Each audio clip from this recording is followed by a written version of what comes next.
Oke, kita masuk di analisa yang ketiga, yaitu analisa sentimen pasar.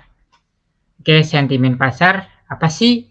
Sentimen pasar adalah sebuah penggerak yang begitu kuat sehingga bisa mempengaruhi arah dan pergerakan harga pasar. Sentimen itu lebih kepada sebuah emosi ya, emosi pasar. Oke, dan ini agak sulit ditebak ya, makanya seringnya di analisa trading forex itu yang dipakai itu hanya dua, analisa fundamental dan analisa teknikal. Tapi terkadang analisa sentimen pasar ini juga dipakai. Dan seperti apa sih penjelasannya? Penjelasannya, yuk kita lanjut. Oke, untuk sentimen pasar berfokus pada pengamanan mood. Mood, mood itu perasaan ya. Gairahnya, semangatnya di pasar, baik jual ataupun beli. Analisa sentimen menjadi acuan bagi trader untuk mengikuti tren atau justru berlawanan dengan pasar.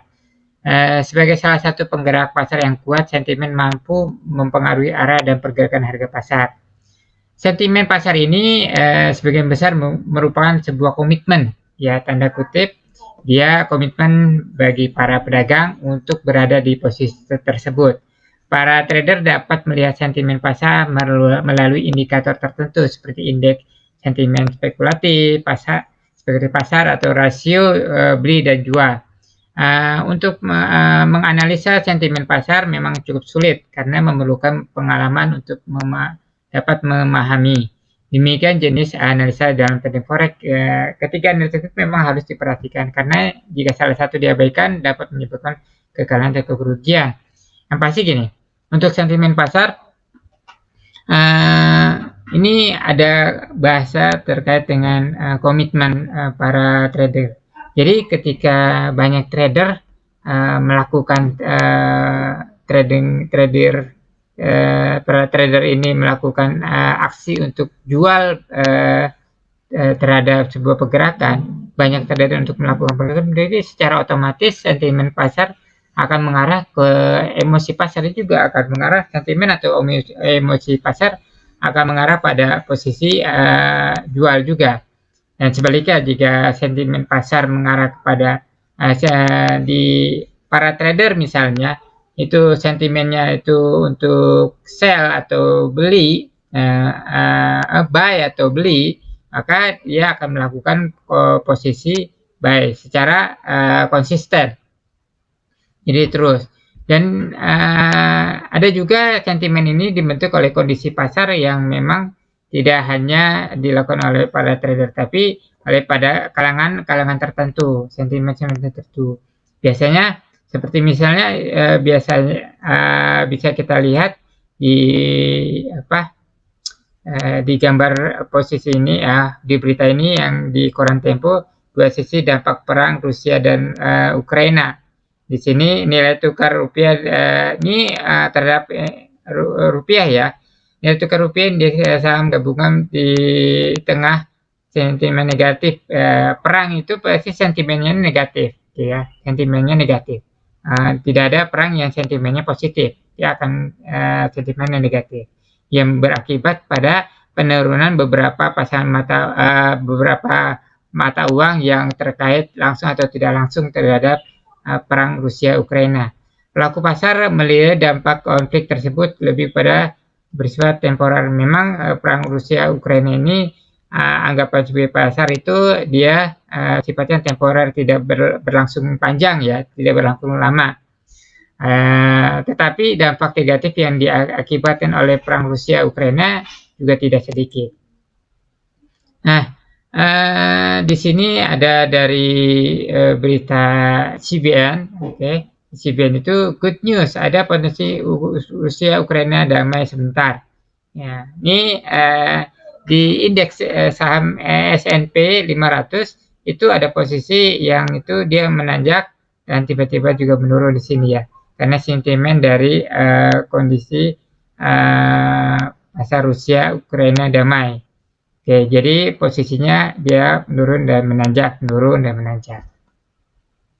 Oke, di kondisi inilah makanya akan sangat sulit untuk para trader untuk bisa melakukan analisa terhadap sentimen pasar, karena memang setiap pasar di masing-masing negara punya pandangan sendiri untuk menanggapi terhadap kejadian-kejadian di Rusia dan Ukraina. Dan banyak lagi kasus-kasus lain yang berakibat terhadap dampak perang Rusia dan Ukraina, ataupun beberapa dampak yang lainnya. Misal dampak terhadap sisi dari kita anggap seperti kondisi COVID-19 ya, COVID-19 yang terjadi di beberapa hampir di seluruh negara di dunia. Ini memberikan dampak negatif. Yang namanya pandemi yang sudah mewabah bukan hanya di satu negara, tetapi di banyak negara memberikan dampak negatif. Dan itu juga terlihat dari transaksi-transaksi di pasar global yang membuat transaksi ini menjadi nilainya menurun drastis secara otomatis ya. Ini yang memberikan dampak negatif. Dan bagaimana terhadap penjualan atau pembelian di pasar forex atau di pasar saham. Nah, oke, oleh sebab itu kita sebaiknya para trader sangat berhati-hati terhadap analisa sentimen pasar jika ingin menjadikan salah satu acuan untuk bertransaksi di pasar forex dengan analisa sentimen pasar. Karena memang di awal sudah disampaikan bahwa sentimen pasar menjadi hal yang sangat sulit untuk bisa dipahami jika pengalaman kita terhadap pasar forex masih rendah gitu, atau pengalaman kita masih rendah di pasar forex. Sebab itu saran saya kawan-kawan coba tetap mengacu pada dua analisa ya. Analisa pertama, analisa fundamental dan analisa teknikal. Mudah-mudahan dengan kedua analisa ini kawan-kawan bisa tetap menjalankan analisa trading forex, karena untuk bisa sukses di trading forex memang tidak terlepas dari tiga analisa ini.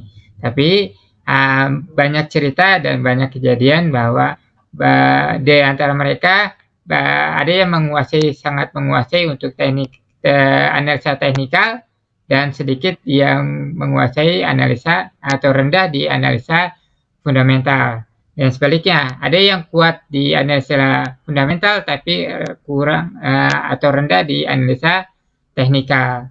Tetapi sangat jarang mereka yang menguasai secara global, secara luas tentang analisa sentimen pasar gitu.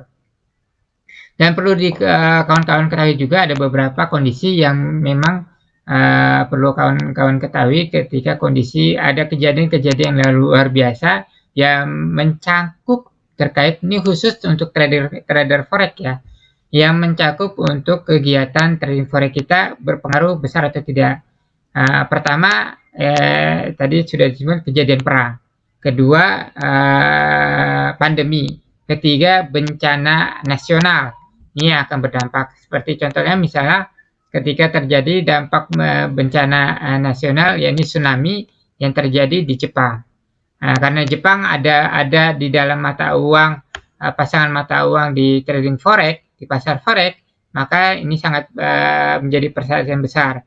Karena ketika terjadinya bencana alam tsunami di Jepang, membuat pasar mata uang di Jepang turun drastis, dan itu tampak di trader yang mengalami penurunan dahsyat. Dan ini berlangsung cukup agak lama ya, tapi alhamdulillah di beberapa kondisi dia kembali lagi menanjak normal, tergantung dari kondisi saat itu. Ketika pemerintah dari Jepang sendiri melakukan penanganan cepat terhadap bencana ini. Dan inilah yang menjadi fokusnya.